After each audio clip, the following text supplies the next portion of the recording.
સુબ્રમણ્યમ સ્વામીએ રાહુલ ગાંધીની સાથે સાથે આ વખતે અમિત શાહને પણ લપેટામાં લઈ લીધા છે। નમસ્કાર દર્શક મિત્રો, પૂર્વ રાજ્યસભા સાંસદ ડૉક્ટર સુબ્રમણ્યમ સ્વામીએ ફરી એકવાર કોંગ્રેસ નેતા રાહુલ ગાંધીની મુશ્કેલીમાં વધારો કરી દીધો છે।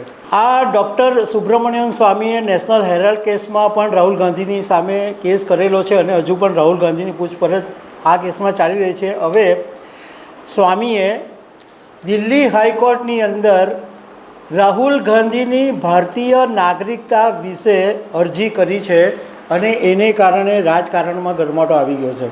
તો આના વિશે હું તમારી સાથે વાત કરીશ। મારું નામ રાજેશ શાહ છે અને તમે જોઈ રહ્યા છો ખબર છે.com।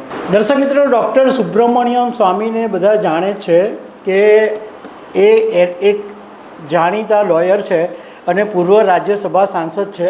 એમણે દિલ્હી હાઈકોર્ટની અંદર એક અરજી કરી છે અને રાહુલ ગાંધીની ભારતીય નાગરિકતા રદ કરવા માટે એમણે અરજી કરી અને સાથે સાથે ગૃહ મંત્રાલયને સૂચના આપવા પણ માંગ કરી કે રાહુલ ગાંધીની ભારતીય નાગરિકતા રદ કરવામાં આવે। જોકે સુબ્રમણ્યમ સ્વામીએ રાહુલ ગાંધીની સાથે સાથે આ વખતે અમિત શાહને પણ લપેટામાં લઈ લીધા છે। એમણે એવું કીધું છે કે રાહુલ ગાંધીની નાગરિકતાને લઈને 5 વર્ષ પહેલાં મેં ગૃહ મંત્રાલયને ફરિયાદ કરી હતી, પરંતુ આજ સુધી ગૃહ મંત્રાલય તરફથી કોઈ જવાબ મળ્યો નથી।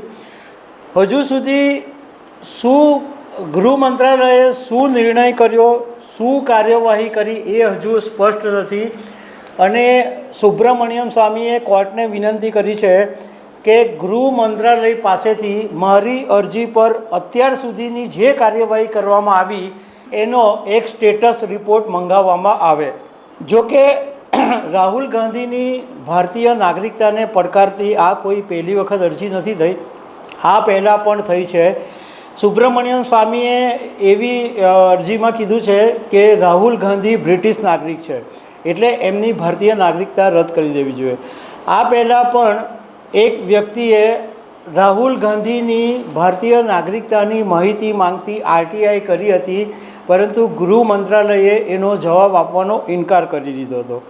એ પછી થોડા વર્ષો પહેલાં સુપ્રીમ કોર્ટની અંદર એક અરજી દાખલ થઈ હતી, એ પણ કોઈ 2 નાગરિકોએ અરજી કરી હતી અને એમાં પણ રાહુલ ગાંધીની ભારતીય નાગરિકતા રદ કરવા માટે કહેવામાં આવ્યું હતું, પરંતુ તે વખતે ચીફ જસ્ટિસ રંજન ગોગોઈની બેન્ચે એ અરજી રદ કરી દીધી હતી અને એમ કીધું હતું કે કોઈ કંપની રાહુલ ગાંધીને બ્રિટિશ નાગરિક તરીકે બતાવે એટલા માત્રથી એ બ્રિટિશ નાગરિક છે એવું કહી શકાય નહીં, એમ કહીને સુપ્રીમ કોર્ટે અરજી રદ કરી દીધી હતી।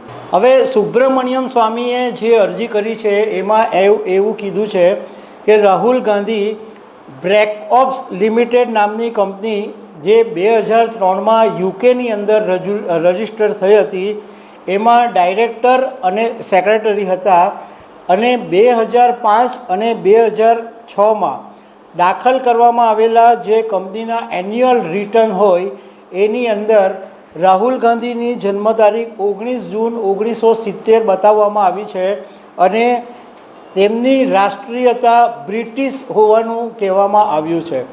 સુબ્રમણ્યમ સ્વામીએ એવું કીધું કે બંધારણની કલમ 9 મુજબ કોઈ વ્યક્તિ સ્વેચ્છાએ જો વિદેશી નાગરિકતા સ્વીકારે તો એ ભારતીય નાગરિક પછી કહેવાતો નથી, એટલા માટે રાહુલ ગાંધીની ભારતીય નાગરિકતા રદ કરવામાં આવે।